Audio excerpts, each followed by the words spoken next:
งสีในเป็นเส้นทางสว่างไสวมีบ้านยาวใหม่สุขวันเจริญนับวันใสสร้างสรรค์ก้าวไปสู่เส้นทางเดินยังใจทุกเราตามเดินอาสาเจริญเรื่องที่ใดเรียกงานสร้างสรรค์ถึงเส้นทางแล้วเมืองสีขอสมร่วมสามัคคีมีความกำลังอาสาเข้าไปมีผู้นำเล่นอาสาทำแทนเราใส่น้ำนำพาส่งยังทางให้สร้างสรรค์เราไปบ่ได้บ่ได้สร้างเพลงเป็นหัวหน่วยพุทธศาสนาทุกความสามารถประวัติศาสตร์เอาของนักสร้างสรรค์สร้างเงินขึ้นแก่การออกแข่งให้เดินก้าวหน้าสร้างบ้านเป็นหัวหน่วยพัฒนาภาษาที่เก็บแก่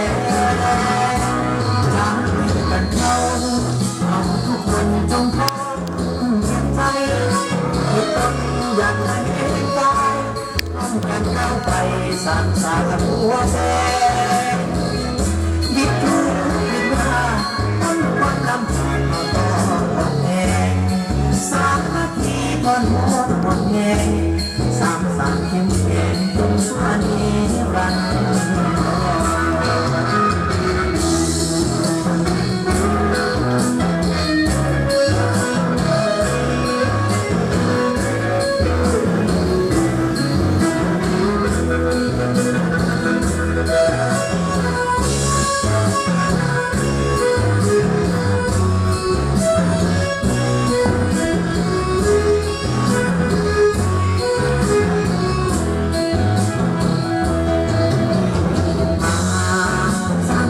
เป็นหัวหน่วยพุทธศาสนา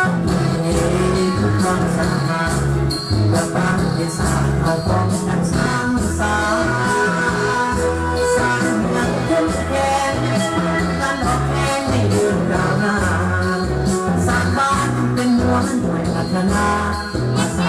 ษาที่เข้มแข็งจะมือกันเข้าทุกคนจงพร้อมอยากให้เป็นใจป้องกันเข้าไปสร้างสรรค์หัวแสงยึดถือยึดว่าต้นความลำพังต่อปากแห่งสามัคคีทนหมดแห่งสร้างสรรค์ขึ้นแห่งทุกส่วน